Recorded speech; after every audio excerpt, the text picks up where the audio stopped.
Hey, you two people, how's it going? It's me, your boy, Pope Gageu. How's you doing? Today, we're gonna play some League of Legends. Or at least talk about how horny the new Spirit Blossom icons look. Late game champs have such a reputation in League of Legends. You can't count on them to snowball early game because they're so bad early game, because their kit is not meant for early game. They don't have damage, they need items, stacking a passive. It's meant for late game. Hence the title, Late Game Champion. See the difference? That's why people like playing early game champions, because they have huge snowball potential and you can start making huge plays around the map, or just stomp your lane and make sure your team gets pushed farther ahead and make the enemy laner not enjoy the game. It's meant for early game, hence the name Early Game Champion. See the difference? I love late game champions. The satisfying feeling of being a 1v5 raid boss can be so much fun. I'm not in it for the grueling level 1 to 10 landing phase, but I ain't here to kink shame either. You want to be an actual champion by level 16? Play Kale. You want to play a champion that works after they get tier into Rod? Play Kassadin. You want to play someone with the exact same build but isn't as flashy or competitively viable? Well, let me tell you about Ryze.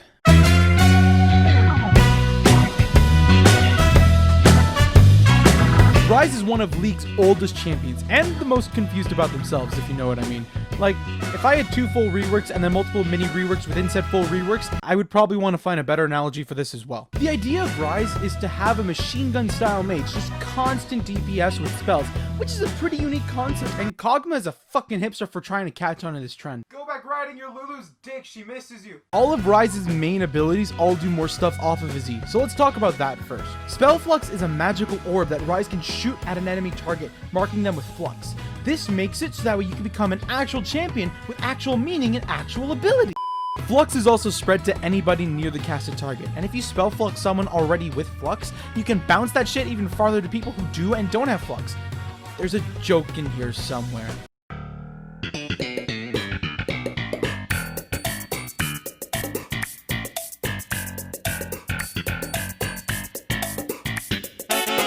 Having Spell Flux bounce to so many enemy targets, it becomes such a valuable spell just for the potential of mass AoE burst or trying to set up your W, Rune Prison.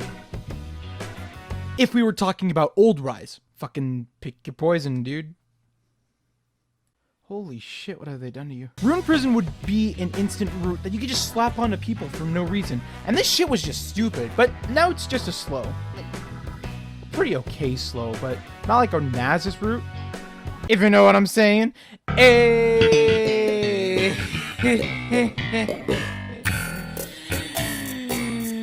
Fuck Nasus. But if you combine your Rune Prison with a target who has Flux, you can consume the Flux proc, root them in place, which isn't as bad. It changes up your combo and forces you to think just for a little bit longer than usual. Unless you're me and you just blow your load all in one shot. Ryze's Q is Overload, which is just a straight line skill shot that does single target magic damage to the first thing it hits. But if we Flux that shit, woo! Every target around the initial target who also has Flux attached gets hit for bonus damage from Overload. Plus, as a bonus, every time Ryze casts his W or E while Overload is on cooldown, it resets, allowing you to cast Q again. On top of that, if you land your E and W in succession before you land your Q, you gain a blast of movement speed for a few seconds. So, if you want to maximize damage, you could try pulling off something like, I don't know, a QW, QEQ, or QEQ, WQ, auto attack EQ, or if you want to land your root, maybe you can do a QE, WQ and reposition yourself with bonus movement speed. Wave clear, you can QE, wait EQ, and in reality, that's the hardest one to pull off because y'all know league players don't have patience. Yeah, Q is just overloaded.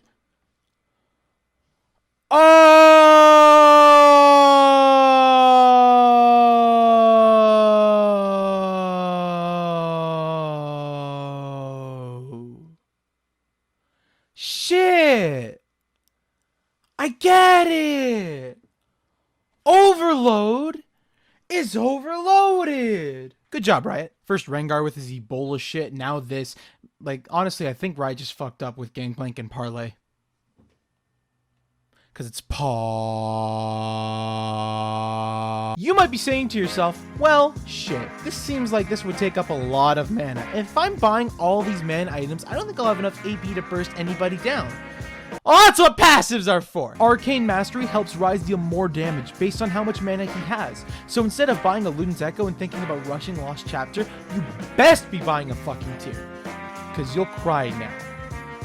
For everyone who's going to suffer later, whether you feed or not.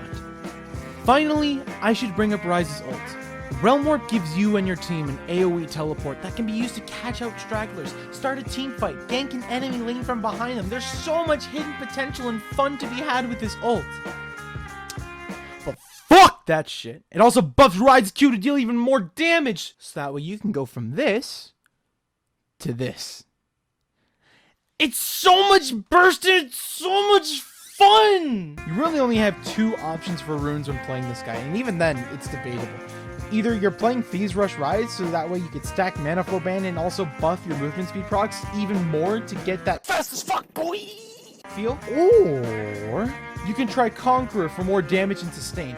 Personally, I rarely touch the Conqueror build, mainly since the nerf, because top laners aren't allowed to have nice things. Ryze isn't a pick up and play champion though.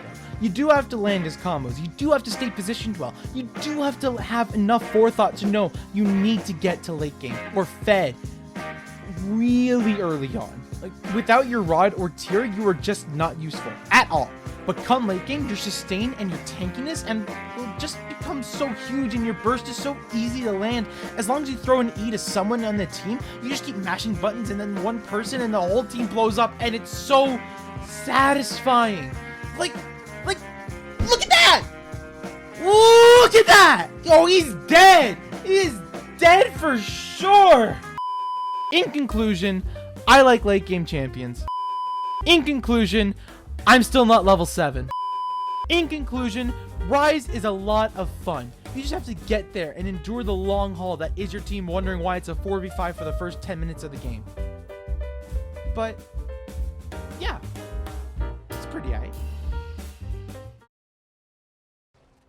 If I use a gun this whole time, why do I have mana? I'm not using magic, it's a gun. I mean, I don't know about you, but if you're in the States where they have guns and go cowboying or whatever it is they do in the States, I don't think they meditate before they, you know, load their gun. They just stick a bullet in it and then shoot it, and that's it. I'm just wondering if I'm Caitlyn, I'm basically a cop wearing a top hat. What exactly is the mana cost of shooting a gun? How do they figure this out? I'm confused. I care about